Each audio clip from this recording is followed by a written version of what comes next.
Hi everyone, আসসালামু আলাইকুম। বাংলাদেশের অধিকাংশ জায়গায় বৃষ্টি হইতেছে, কারণ সাগরে নিম্নচাপ পড়ছে সেই জন্য। তো আসলে খিচুড়ি না খেলে ভালোই লাগে না, তাই বসিয়ে দিলাম খিচুড়ি পাটি, আর সাথে রান্না করব গরুর গোস। বাইরে কিন্তু প্রচণ্ড পরিমাণ বৃষ্টি হইতেছে, সাগরে নিম্নচাপ পড়ছে সেই জন্য। এই তো ড্রাগন ফুল ফুটলে তো বৃষ্টি হইবই, এটা নিশ্চিত। কারণ ফুল নষ্ট করার লিগে বৃষ্টি না হইলে হইব।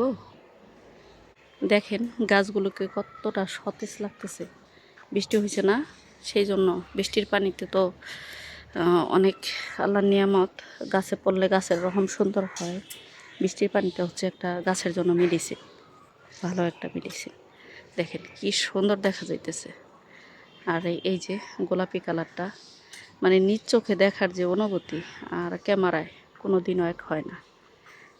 নিজ চোখে দেখতে পারলে বুঝতে পারতেন কতটা সুন্দর, কি সুন্দরভাবে ফুটে আছে আল্লাহর অশেষ রহমত। ফুলগুলা দেখলে মনটা ভালো হয়ে যায়। আলহামদুলিল্লাহ। ঝিরি ঝিরি বৃষ্টি হইতেছে, তার মধ্যে আমি ক্লিপ নিতেছি। এই যে হইতেছে তার প্রমাণ, এই যে কচু পাতার ভিতরে পানি অল্প অল্প রইতেছে আর কি। আমাদের দেশি যে কচু পাতাটা, সেটার ভিতরে কখনো পানি আটকাবে না, কিন্তু এটার মধ্যে হালকা হালকা ধরে আছে। কি সুন্দর না, মাশাআল্লাহ। ড্রাগন ফুলটাকে একদম মাইকের মতো লাগতেছে। অনেক ফুল আসে, আমি এই পর্যন্ত বোনার পরে একবার খেয়েছিলাম, আর খাইতে পারিনি। অজস্র পরিমাণে এই বর্ষার মৌসুমটায়, বৃষ্টির মৌসুমটায় আসে। এখনও দেখেন ওই যে একটা কলি, এই যে একটা, আর এটা তো ফুটছে। এর আগে এখানে একটা ফুটছিল, পড়ে গেছে। যদি ফল থাকতো তাহলে তো আপনাদের দেখাইতাম, কারণ আমাদের বাসার ফল তো আপনাদের দেখাই। গোলাপের কালারটা বৃষ্টির কারণে একদম হয়ে গেছে, হালকা হয়ে গেছে। আগে ছিল রোদ, আর এখন তো বৃষ্টি।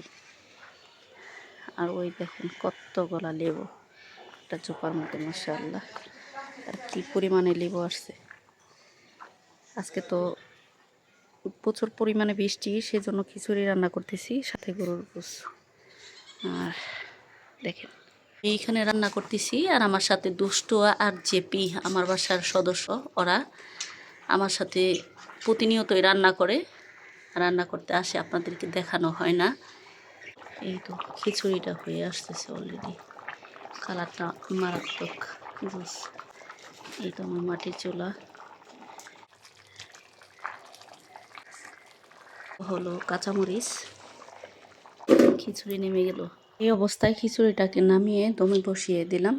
এই তো এখন গরুর গোস রান্নার জন্য তেল দিয়ে দিলাম কড়াইতে, আর দিয়ে দিলাম গোটা কিছু গরম মশলা, দিয়ে দিলাম পরিমাণ মতো পেঁয়াজ।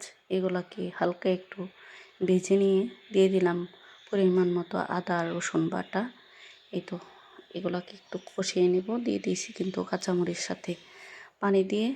এইবার আমার মশলা দিয়ে নেওয়ার পালা। দেখেন ওদের ডাক শোনা যাচ্ছে না, এই যে ওরা, এই দেখেন আরেকজন আমার সাথে রান্না করতেছে এই যে চুলার পর। বাঙালি মাছ চাচিটা যেভাবে রান্ধে, আস্তে আস্তে সেই সেম হাত ব্যবহার করে ওইভাবেই রান্নাটা করবো। দিয়ে দিচ্ছি শাহি মশলা। তাদেরকে গোসল করানোর জন্য পানি দিলাম, তারা গোসল করতেছে। আর এখানে আমি একটু রান্না করতেছি। আর এখানে দিয়ে দিচ্ছি হচ্ছে হলুদ মরিচের গুঁড়া, আর দিয়ে দিচ্ছি 2 টেবিল চামচ গরুর গোসের মশলা। মশলাগুলো কষানোর পালা। তারা যাই পায় তাই নিয়ে খেলা করে, আর তাদের কিন্তু গোসল করা শেষ।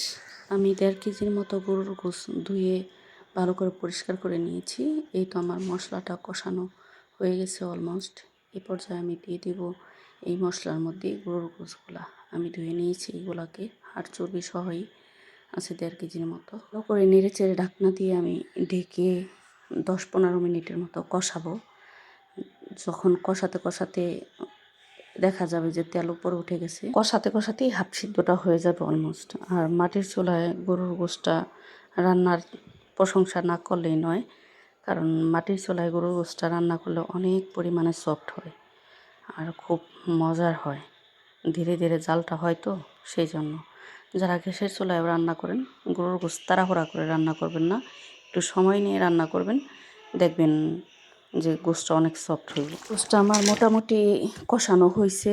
এ পর্যায়ে আমি দিয়ে দিলাম আলু। এই আলুটা দিয়েও আরও কিছুক্ষণ আমি কষাবো। এরপর আমি বলক তোলা যে পানিটা ওইটা দিয়ে দিব।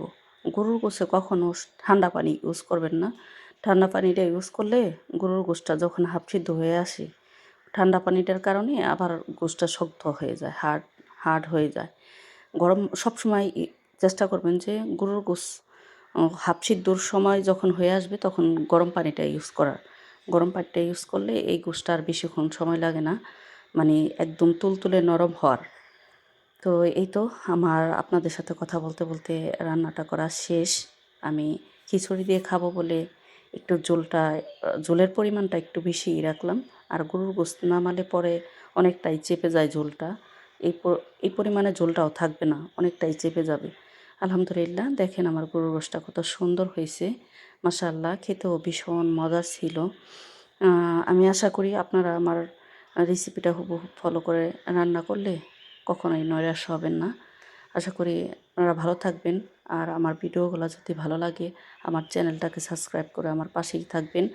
আর আমার চ্যানেলে নানা ধরনের ফলের জুস এবং ফল কাটিং অনেক ধরনের ভিডিও আছে, চাইলে আপনারা দেখে নিতে পারেন। আজকের ভিডিওটা এখানেই আমি শেষ করছি। সবাই ভালো থাকবেন, সুস্থ থাকবেন। আল্লাহ হাফিজ। আসসালামু আলাইকুম ওয়া রাহমাতুল্লাহ।